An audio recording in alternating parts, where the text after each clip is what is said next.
Good evening, everyone. Welcome to Graphic Dudity, Episode 1, Convention Etiquette. My name's Brandon, and I like to party. My name's Josh X. Henderson, and I like to party. Josh, we can't both like to party. We both party all the time. What are you talking about? Yeah, but, I party way more than you. You sure? Pretty sure. I bring my partiometer with me all the time, and it's way up there, dude. It's like 8.5. Dude, there's no such thing as a party meter. I made that up.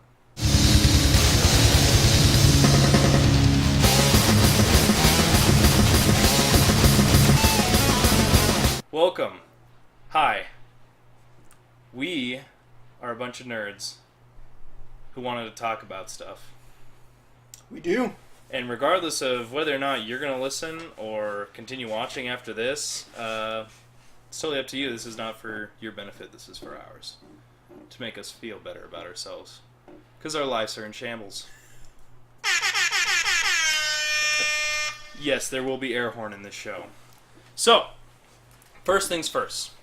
I'm Brandon Masur. I'm Josh Henderson. And we're going to start off with our top 5 fandoms right now. My number 1, probably Star Wars, because that's what I grew up on. Number 2 is probably Batman. Is another thing I grew up on. 3, Harry Potter, because, Harry Potter.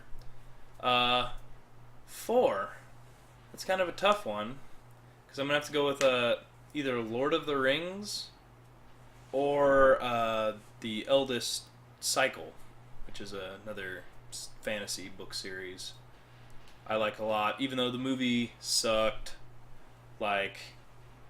0 out of 10 would never watch again. Those of you who've seen Aragon know.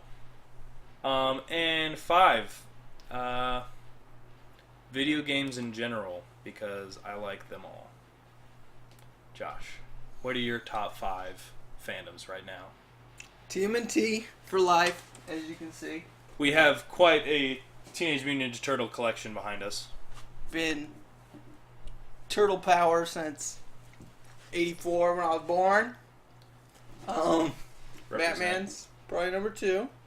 That's 2 Batmans is number 2. 2 for 2. Okay. Probably the rest are probably Green Arrow's up there. I read Green Arrow a lot. Watch the show. Watchmen is up there.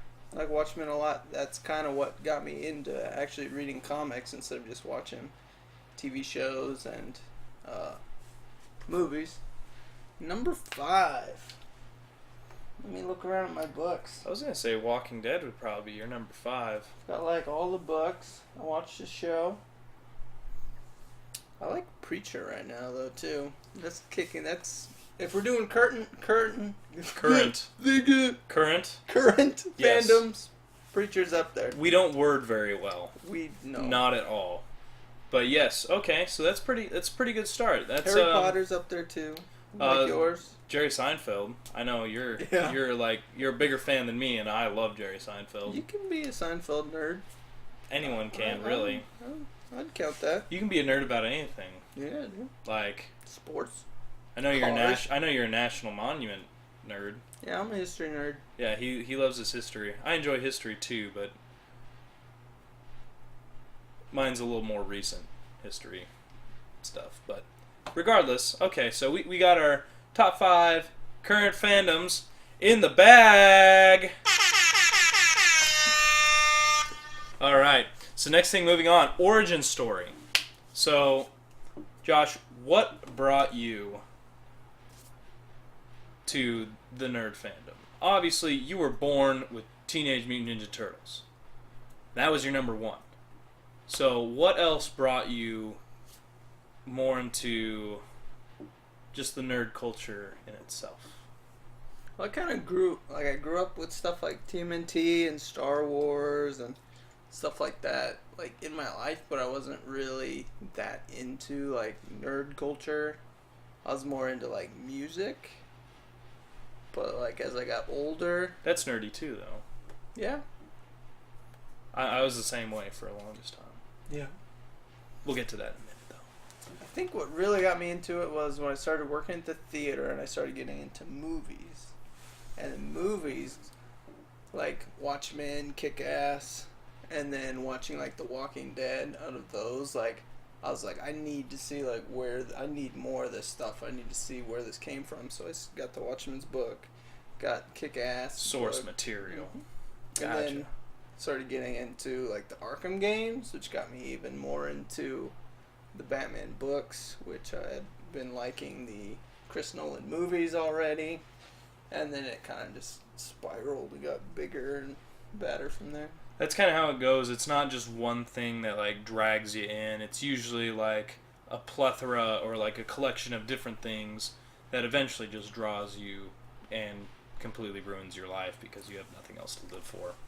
So, I guess for mine, like, I was born Star Wars, Indiana Jones. I was big with movies, like, very, very early on started with these movies. My dad was a huge fan, so he naturally would show me these things he liked, and Star Wars was probably my number one thing. And then Saturday morning cartoons, I watched the original Batman animated series with Paul Dini as the creator, writer, creative mind.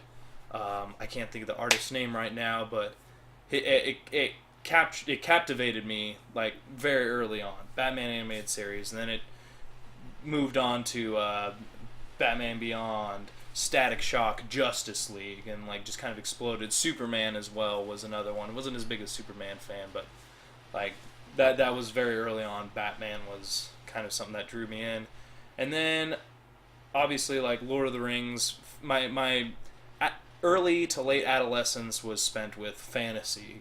Lord of the Rings, the eldest cycle. It started off as a trilogy, now it's a cycle, but that's for that fandom. Very much around like fantasy during those years. And then it was later on, I kind of gravitated more back towards DC, Marvel, the comics, and I watched Walking Dead too, but it didn't draw me as much as I think Resident Evil, so video games really was what was drawing me in there.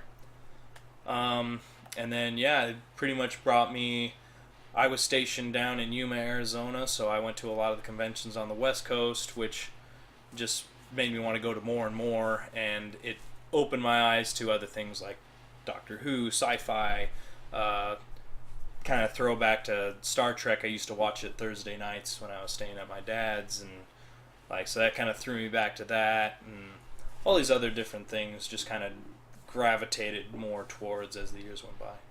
Pokemon, I'm sorry, I can't believe Pokemon Go just came out. Why did I not think nostalgia? Pokemon was a huge part of my childhood, and now it's part of my adulthood as I play Pokemon Go. Josh is a non-believer, so No, I don't Pokemon. Shun, Charlie, shun. Yeah, that's okay. We won't hold it against him. We all have our own things. So I think that sums it up for Origin Story. What else you got? What got you into like cosplay? Got me into cosplay. I was in the Marine Corps, and I shaved my head one time because I forgot to get a haircut because on work on Monday we had to show up with a fresh haircut. I forgot to get one, so I shaved my head. This was just after Dark Knight Rises just came out. And so Tom Hardy as Bane was the best one, by the way. Huge. A lot of people disagree. They say Dark Knight was the best, and that's because of Heath Ledger. Obviously, great performance. Fantastic, but, there were a lot of problems with Dark Knight Rises, but I still loved everyone's performance. It was fantastic. Tom Hardy's captivating. It was a good way to end the trilogy. And Tom Hardy, I mean, he's a magnificent man. Anyways, I shaved my head, and one of my buddies, I believe it was Estefan Alcocer, you're probably watching this right now, name drop. He told me, dude, you look like Tom Hardy in Dark Knight Rises. I was like, dude, no way. And then I did the little voice, you merely adopted the darkness. I was born in it. And from then on, he was like, dude, Like, you totally pulled that off well. So as a joke, I went and ordered on Amazon the Bane mask just to like have as a gimmick. I came back from deployment and I had all this deployment money, and my buddy's like, "Hey, let's go to Anime Expo in Los Angeles." And I was like, "Okay, cool. I think I'm gonna dress up as Bane because I just shaved my head again." So I showed up and I got quite a lot of like positive feedback from people. I mean, I had an incomplete costume compared to what I have now. All I had was pants, the gauntlet he has, and the mask, and obviously my shaven head. And basically just got me hooked from there, like dressing up as a character and like interacting with people as dressed as Batman. Probably my favorite thing though is interacting with the little kids dressed up in like costume as the same thing as you are. Like there was a little boy dressed up as Batman, and his parents came up and like, "Oh my gosh, can you do the back breaking thing?" And I was like, "Of course." And so like picked him up, I had him over my head and everything, and this little kid's just sitting there just like he's squirming in my hands. He's just loving it, and that's like my favorite thing is seeing like little kids interacting with that. So I think that's kind of like the short story of like what drew me into costuming, cosplay, whichever you call it. Josh, what about you? What brought you into it? Well, I had gone. My friend Doug had taken me to a few conventions where we just went plain clothes, and then after that, I think it was at Halloween. My wife was talking about what she wanted to do for Halloween. I was like, I want to do Green Arrow. And then after I do Green Arrow, next year at conventions I can wear the Green Arrow again. And that's kind of what got me into that, was just kind of taking it from Halloween through the rest of the year. And I think I just kind of started hanging out with you at the same time, and that might have we had just started. I mean, we'd been friends on Facebook, but we hadn't really started hanging out until Record Club, actually. Record Club. I know, Josh, you write for that, for the Monthly Spew. By the way, brought to you by Monthly Spew. Check it out. Yeah. Anyways, so that's kind of what happened. I know we did a couple photo shoots together. I did a Slade Wilson from Arrow. And you had your Island Ollie, and we did that together, and that was a pretty fun shoot. We'll try and throw down a link to some of those shots down in the comments section, and follow us. We both have cosplay pages. Josh X Henderson, and myself at Megustaguy, Megustaguy. Is it time, Josh? Yeah, I'm kind of nerding out about this. I remember this from when I was a kid. It's High C ECTO Cooler. Brought to you by High C. Brandon's never had it. So. I've never had it, so we'll give it a try. And cheers. We'll try and make it a thing every episode or so. We'll bring in something nerdy or food or drink related and give it a try. And our review.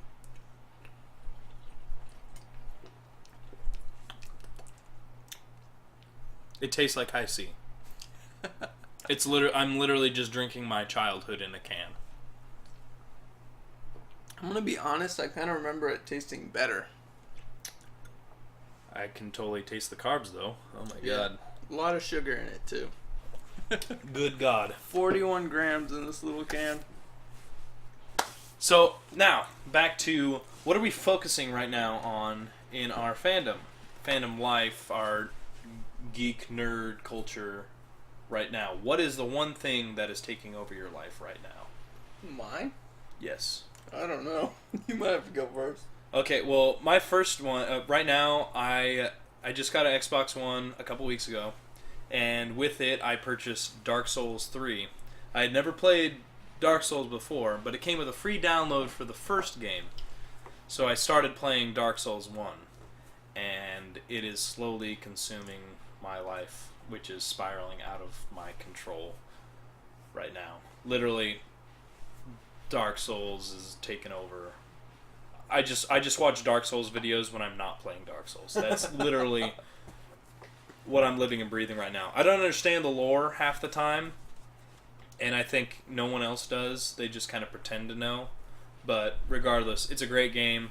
It's a challenging game. It takes me back to playing N64. Like, some of those games were impossible. Just like, no way. And like, so it kind of takes me back to like the frustration of like trying to get past an area, and then when you do, you feel like, I'm invincible, and then you die. So that's kind of what's taking over my life right now. What is taking over yours? I've given you time to think. No excuses.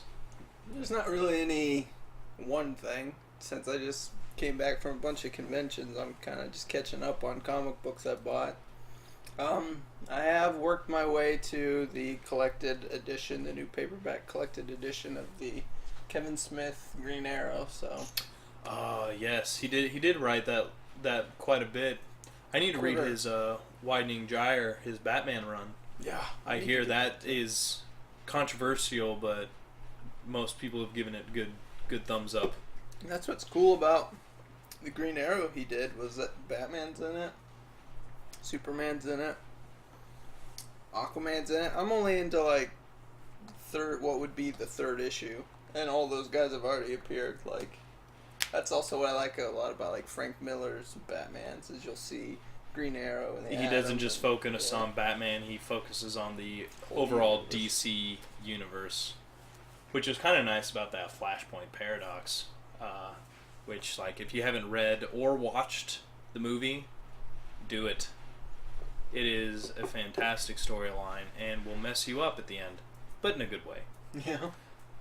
But yeah, I need to borrow that when you're done reading those, if possible. Definitely. What's up next for my obsession, my fandom obsession? Killing Joke's coming out soon. Yes. And that Suicide Squad! You know, I'm not actually that stoked for Suicide Squad. Like, don't get me wrong, I'm going to go see it. Like, I mean, come on, it's a DC movie. We don't get those very often. We just got one not a couple months ago. That'll be a whole nother episode, though. Our thoughts. We've both seen the theatrical version, but I want to watch the unrated extended edition, directors, which whatever it is. which I hear is a million times better than the theatrical. Which I like the theatrical. Well, we're gonna get in that into another episode. We'll have watched it and speak about it. Definitely. Talk at you about it. But yes, Killing Joke. I am very excited for Killing Joke. Mark Hamill's making a reappearance. Kevin Conroy. Those of you who watch Batman, the animated series, Kevin Conroy was the centerpiece. He was the voice of Batman. He was the voice of Bruce Wayne. He was Batman. Killing Joke. 2 copies. Bam, bam, bam, bam, bam. I don't have the thing open. Bam, bam, bam. You know the best thing about this book? Alan Moore. Alan Moore. Did Watchmen.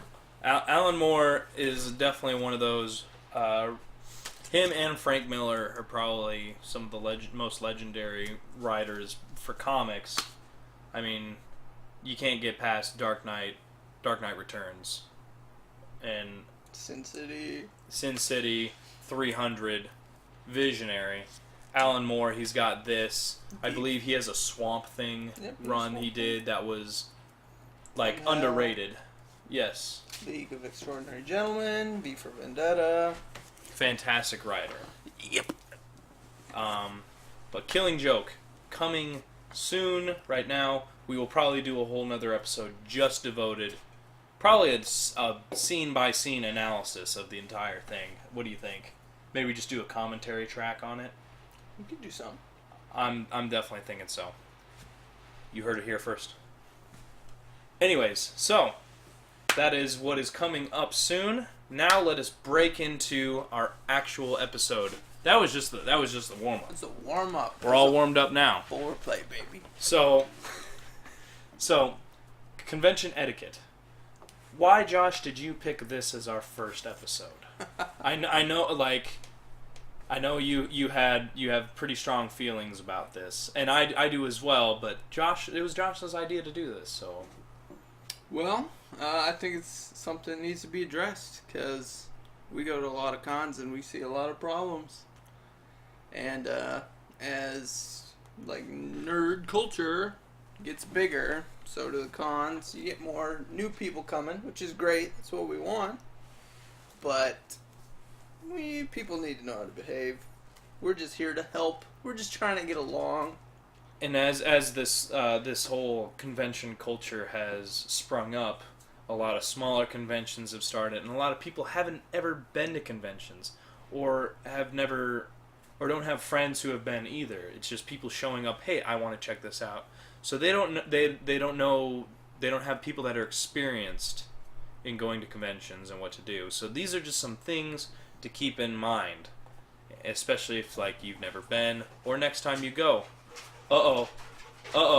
We have a special guest here today. His name is Razar the puppy. How are you doing tonight, Razar? Hi, Razar. Did you have fun on your walk? Apparently.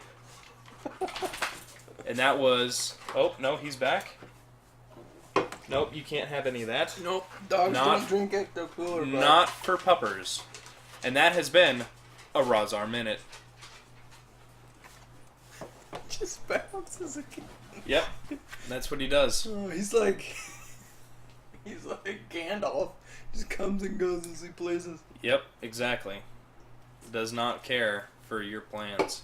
But as far as etiquette goes, usually we just kind of laugh about it and make jokes about it, on the ride home. But this year at Planet Comic Con, we actually saw tips up on the big screen. This is what you should do when asking questions at A Night with Kevin Smith. Yes, they had proper panel etiquette, and we were both impressed, but appalled at the lack of people that paid attention. We had people straight up. It was on the giant screen. You couldn't have missed it, and yet first person that asked Kevin Smith broke the first rule. Yep. Do not ask for a hug or a selfie. Or autograph. Or an autograph. That is for when they are at their table. That is the time to do that. And I understand there have been people who've done that, and the panelists are usually gracious enough to oblige. At the same time, though, that's taking away precious moments from the panel. You're not the only person there to see...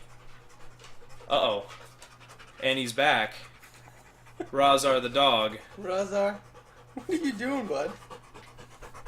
You panting into the mic? Yep. This panel will be interrupted by a dog.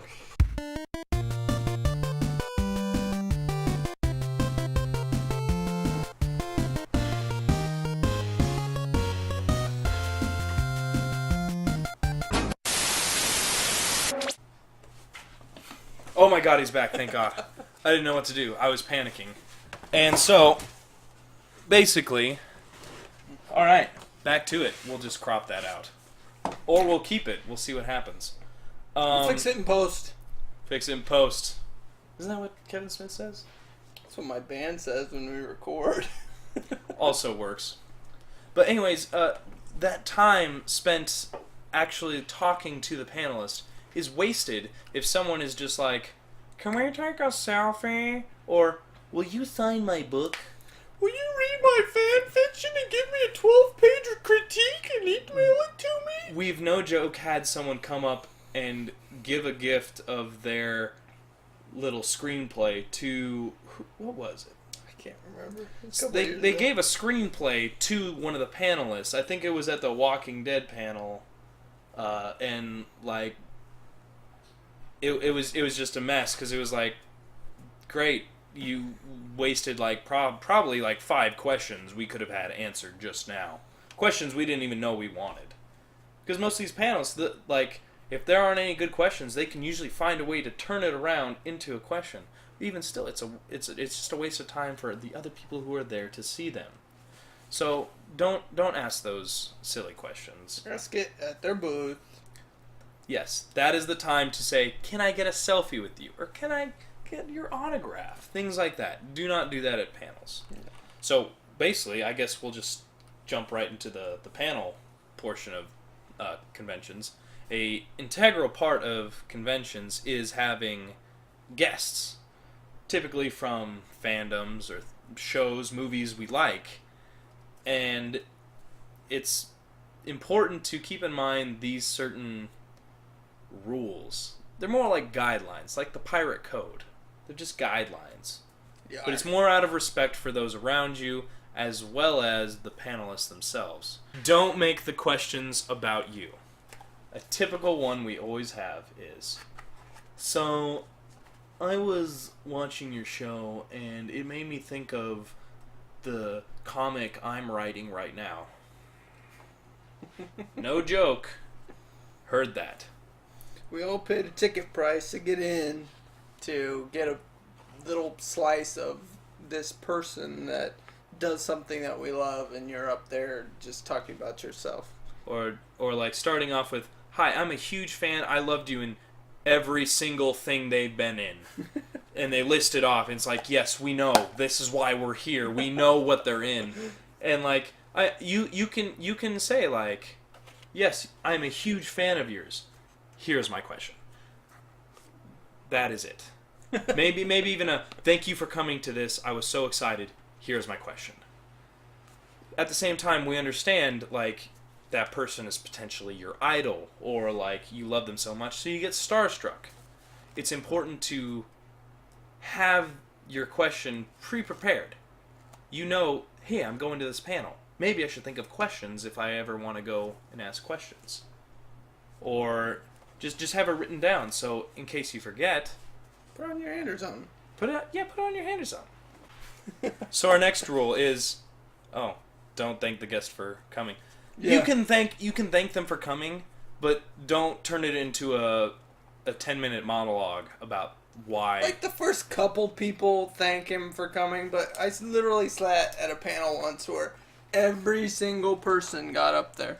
Thank you so much for coming to Kansas City. Which, like, sure, it's great. First couple people, you have like 20 people say that, and you've lost like half an hour. Half an hour to profound thanking. Alright, maybe it's like a couple minutes. But still. I mean, it's good to make them feel welcome, but then when it becomes that, it's more of just like, it doesn't mean anything at a certain point. The guests, after they've heard that the first couple times, they're just like, yes, thank you, mm-hmm. I guarantee you half of them don't want to talk to you just at like, all. Questions. You can tell the guests are even getting sick of it. Yes.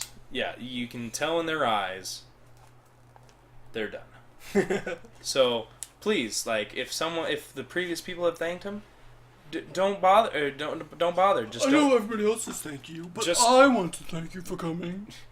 Just me. Jump right into it. I'm sure they will appreciate that you are to the point. They may even say, "Oh, to the point. Oh, thank you. Thank you for coming." Brandon, I want to thank you for saving. coming. Josh, I want to thank you for coming to do this video with me, even though we're at your house. I want to thank you for coming to do this video with me. All right, and our final one, don't ask for favors. We kind of already touched on this with asking for autographs, selfies, kiss my baby. Like, there's a time... Give me a tattoo. Give me a tattoo. Just crazy things like that. That one hasn't happened yet. The smart panelists, I've seen them say, yes, I will do that. Come to my booth later. Every single time. So yeah, that covers panels pretty well.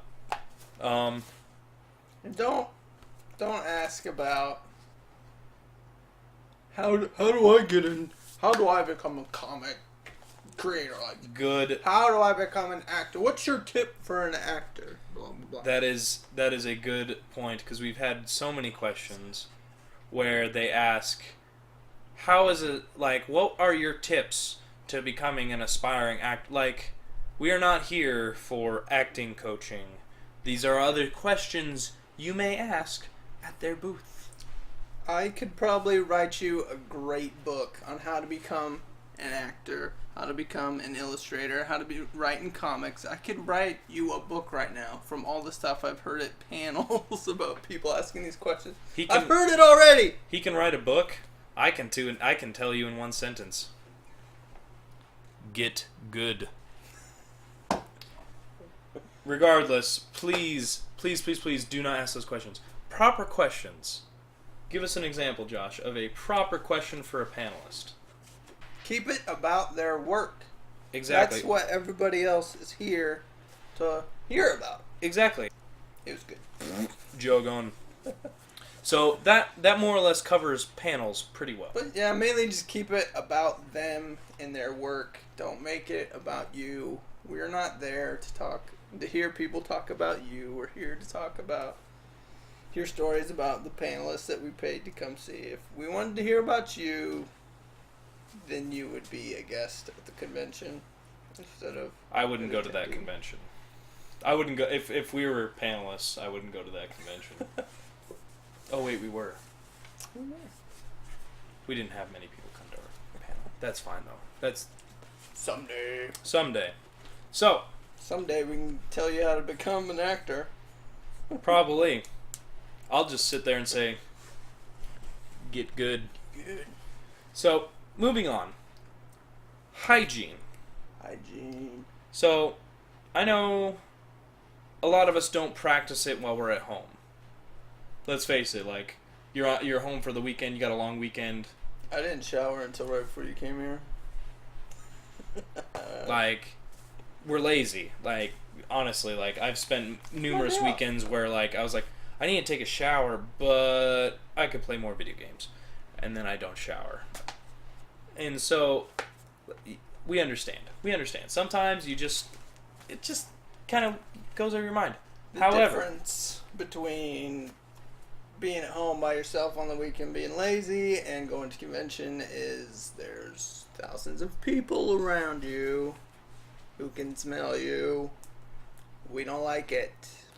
It very much so. So, please, like, bathe once a day. Deodorant. Cologne, perfume, whatever. Whatever it takes, like... And we know there are some people who have conditions and whatever that can't help it. We're not talking about them. We're talking about the people who can help it. When the entire vendor's hall turns into just a dank methane trap, that's not a couple people with a condition. That's numerous hordes of people failing at hygiene. So, please, like, and I understand some people are in costumes that are extremely hot. My Captain America, it was beautiful that weekend. It was like 70 degrees, 75 degrees all weekend. I was in my Captain America. I was sweating through it. It was hot. That's also coming into play of like, oh, my costume, it's getting smelly. Maybe I should dry clean it or something.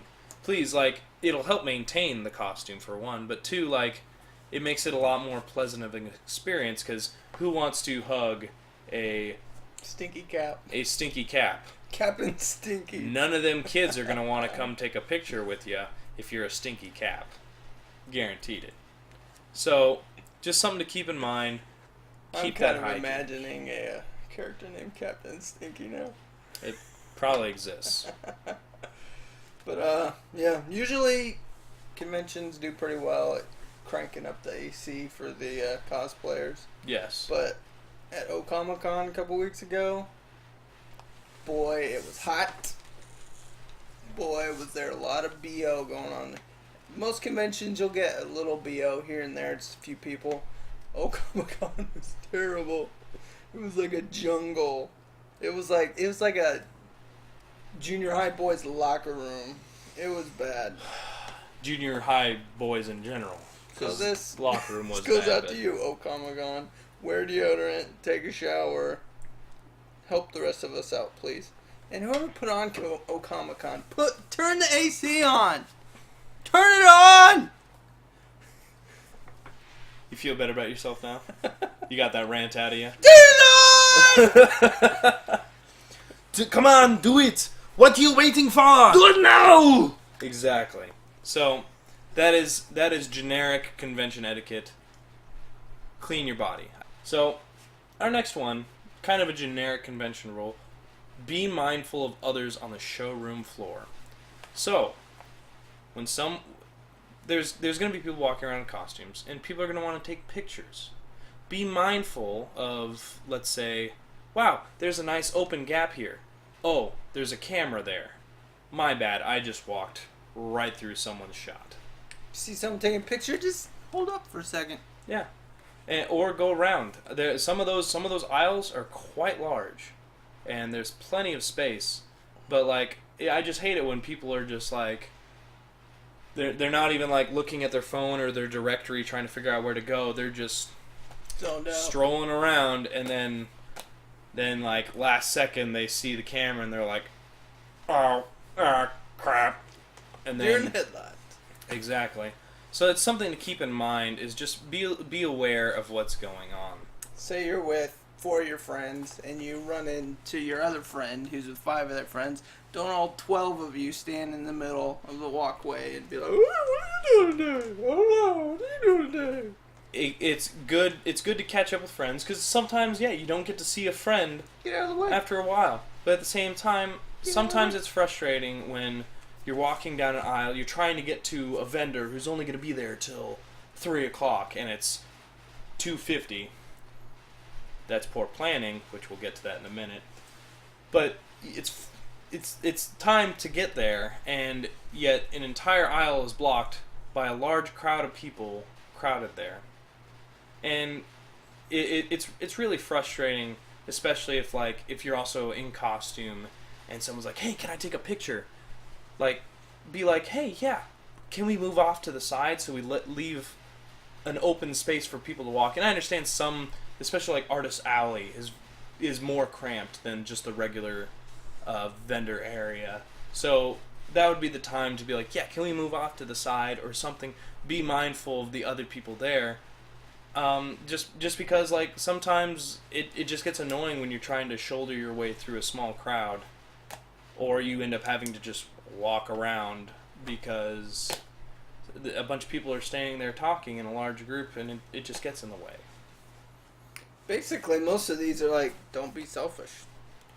Think about all the other people at the convention. Don't be a road hog. Don't be an aisle hog. Just don't be a hog. Don't. Unless you're bacon, then keep doing that. If you're bacon, I love you. So that kind of sums up the generic. Let's move on to cosplay/cosplay photography. So, we are major advocators of the Cosplay is Not Consent initiative that's been going around a lot of conventions. And some of these smaller ones, especially here in the Midwest, it hasn't yet made it here. It hasn't. I know Comic-Con especially did not have Cosplay is Not Consent. It had people that advocate it, like Night Mage Michael, real nice dude. He is a huge advocate for that. Real nice guy. But the thing is, like, a lot of these smaller conventions have not gained enough traction or attention that, like, people don't know. So cosplay is not consent. So if someone's dressed as something, whether it be skimpy or armor or like anywhere in between, don't touch. Do not touch. No touchy. Some people, they have armor pieces that are very delicate, or they're very protective of it, and so they may not be comfortable with you touching it. So it's always a good idea to ask, "Hey, this was really good work. Do you mind if I touch and like get a feel for how you did this?" And sometimes they'll say, "Oh yes, please go ahead. Like it's fine."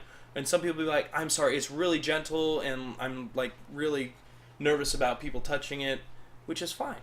Same thing with people who are dressed up in skimpier costumes. I know a lot of anime characters, some superheroes are very revealing in a way, and so that doesn't mean you get to squeeze or grope or nothing. Especially that, like, would you do that in a normal day setting? And if you think that's okay, then report to your nearest penitentiary for re-education. So just cosplay is not consent. Just because they're wearing it doesn't mean it is okay for you to play with them like one of your model toys or whatever.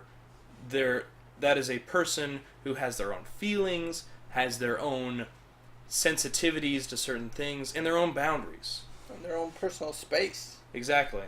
Like, some people are not okay with that. I know sometimes for me when I'm at conventions, I get real anxious around large crowds and I want to like get away. Sometimes I don't want to be touched or have all 10 verses of the Captain America theme song sung at me at the top of your voice. Have had that happen where a girl came up to me and said, "Oh my gosh, do you know the Captain America theme song?" And I was like, "No, but I think I'm about to find out." And then she goes on and like as people are taking pictures of me and I'm posing, she's just belting it at the top of her lungs. And I'm just sitting there just like sweating, just like, "Oh my gosh, can she like please leave me alone? This is sensory overload right now." And thankfully she stopped and moved on, but like people aren't always comfortable with that. It's not always just physical. It could be very verbal things. Like, "I'm sorry, I don't want to talk to you anymore." Things like that. So cosplay is not consent. That's the big number one. Big one. Which kind of falls into our second one, don't creep. Don't creep. So, when taking photos of people in costume, it is always a good idea to ask for a photo. Don't be trying to get like a candid shot of them like walking. Like you could do that and be like, "Hey, can I get a quick photo?" Like as you're walking by, and they'll be like, "Oh yeah, sure," and then they just snap, like done. That's fine, but don't be like out in the background, just like snap. You're snap, gonna snap. get a much better photo if you ask for one, anyways.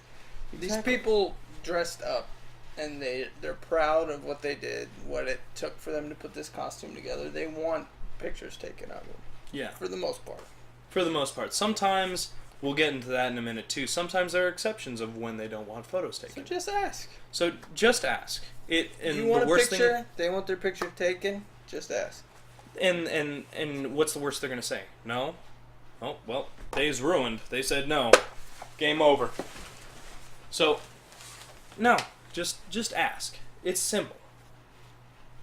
Also, another thing about don't creep, and kind of plays into the ask, especially in like costumes that are revealing. Don't be taking candid shots of their butt from behind. I had a friend who was dressed as the Great Fairy from Legend of Zelda, and it was a semi-revealing costume, specifically in the buttocks region. Butchular. And we were just walking around the floor, and we had people falling behind, trying to take snap photos of her butt.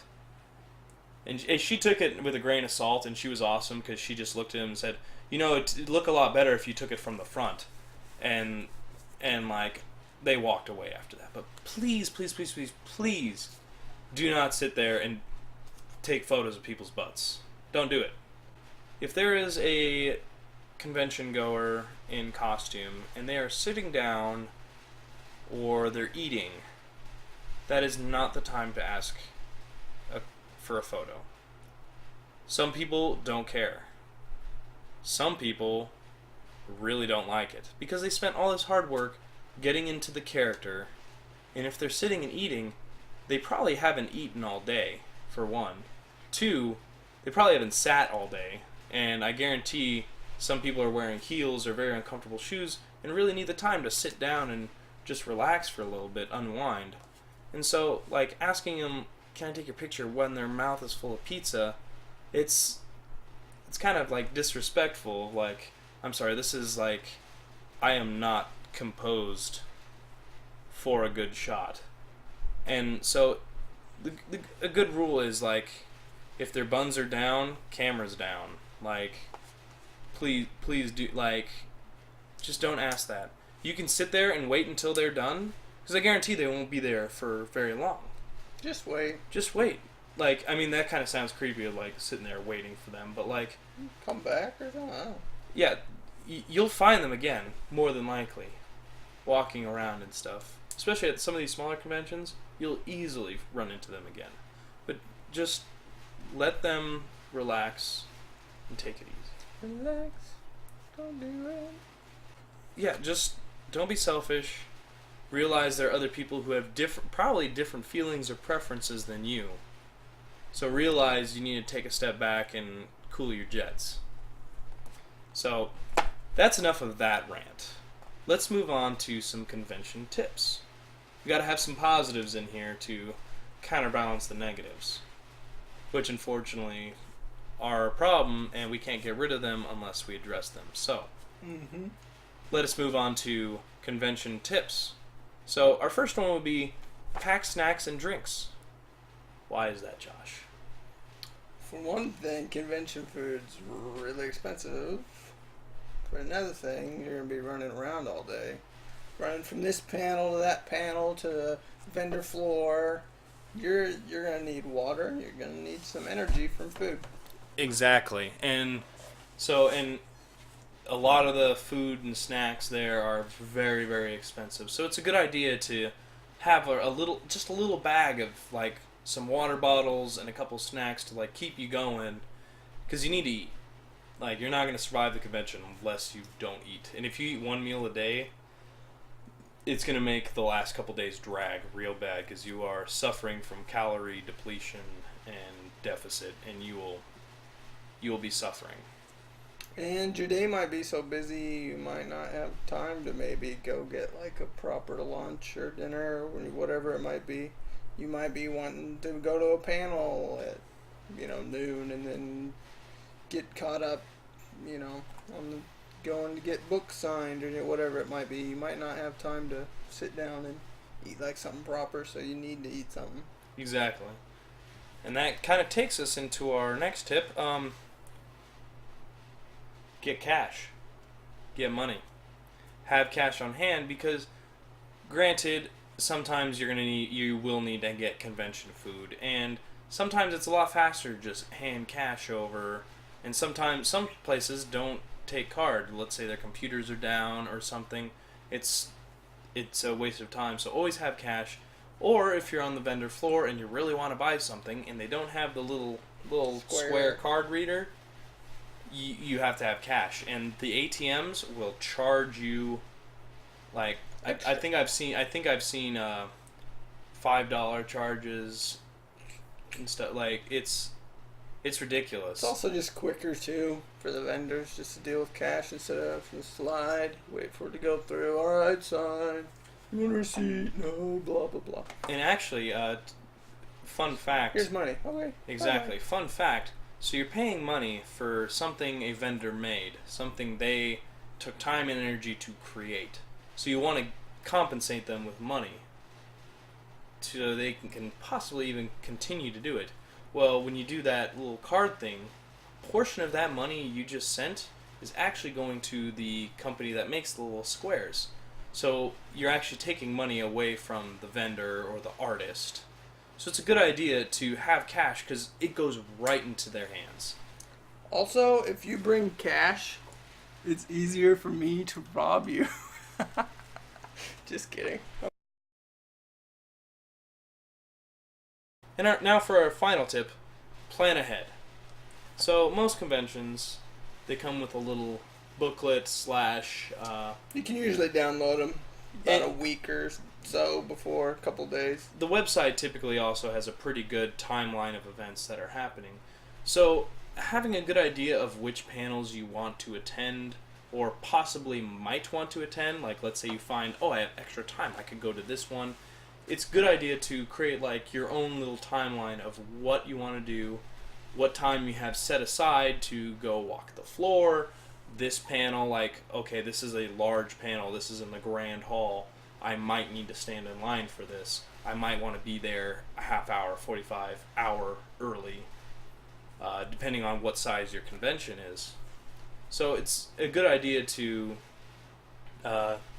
really plan ahead on that. And you can even plan your meals with that as well.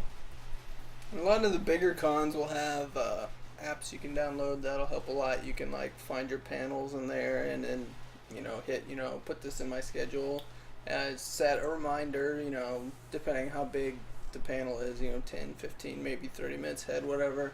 That helps a lot too. Yeah, they have that for a lot of the guest panels, a lot of the guests, like when they're at their table as well. Photo ops. I was going to say the Marvel meetups or the DC meetups or like the Borderlands meetups, the Overwatch meetups. Usually those are on those apps. and you can keep track of them and plan out your day accordingly. Good example is last year at Denver Comic-Con. First day, I spent like all day in panels. Like, it was like one after the other, like the big media guests that I wanted to see. So like then the next day I was scrambling to get like all my books signed. I had, all my books that I had, oh, this guy's gonna be there, I need these books. This guy's gonna be there, I need these books. Going around trying to find, their booths at the Artist Alley, scrambling to get my book signed. Big cons like that, you might not have time to just wander around and. Yeah, but it's a good idea to maybe sacrifice some of those. Like, this guy goes to a lot of conventions. I don't have to get his book signed at this convention. I can probably catch him at Kansas City or Phoenix or something like that. So it's a good idea to like really plan out, especially with like books. Like, you want to get your book signed. Like, look at the guests that are going to be attending. Like, okay, I have these books by this artist or this writer. I want to get them signed, and then pack accordingly. Don't leave your Boba Fett at home. Don't leave your Boba Fett at home. Like this guy. Don't at me. I'm sorry. We were what, an hour away from Kansas City. Jeremy Bullock was supposed to be there. I'm a huge Boba Fett fan. I almost wore my Boba Fett shirt for our first episode. And we were about an hour out of Kansas City, and I'm driving, and suddenly it hit me. I left my Black Series Boba Fett San Diego Comic-Con exclusive at home that I wanted him to sign. Because years ago, 2012 Phoenix Comic-Con, he signed an original Empire Strike Back Boba Fett figurine I had purchased and got him to sign it. So and he also signed my little day pass that also had Boba Fett on it. Fun fact. Nice. And he's a super nice guy, but I wanted him to sign my Black Series Boba Fett, and I had forgotten it. Josh, on the other hand, had his bag of all the books he wanted signed, as did our friend Natalie. Also had all of her books she wanted signed. Like, they had planned ahead. I was so focused on getting packed up and like having my physique ready for Captain America that I completely forgot one of the most important things in my life, apparently. So yeah, don't forget your stuff at home.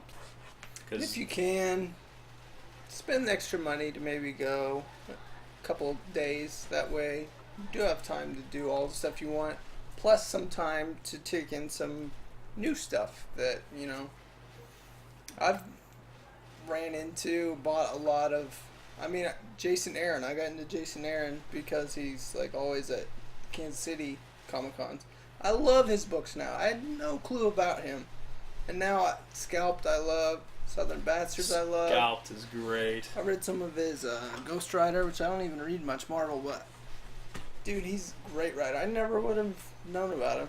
And that's the thing is, like, you typically, when purchasing passes for conventions, buying the full weekend pass is cheaper than buying individual passes. Yeah. And we understand sometimes, like, you have work or, like, you can only attend, like, 1 or 2 days.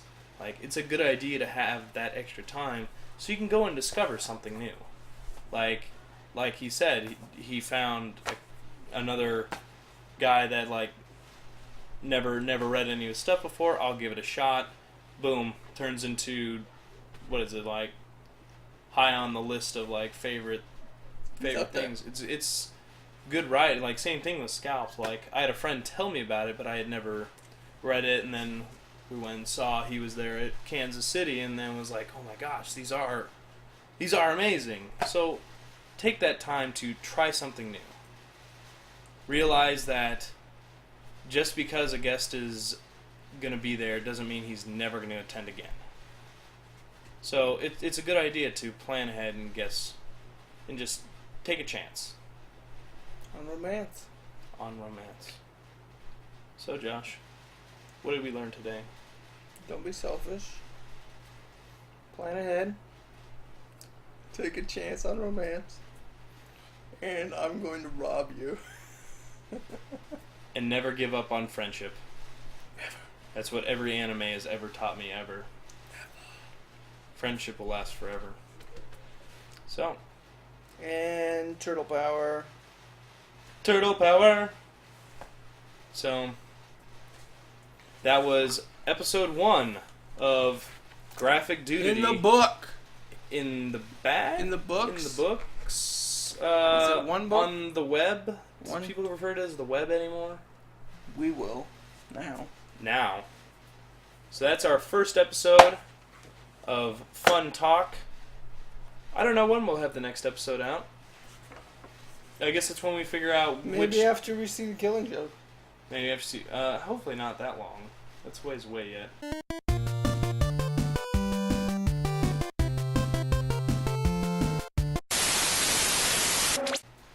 So, anyways, thanks for watching. Thanks for sticking around for that whole mess. That was really long. Unfortunately. Or fortunately. I don't know. We're going to cut down a lot of that. Fix it in post. Fix it in post. This is Brandon. Josh. And this is Graphic Dudity signing off for our first episode completed!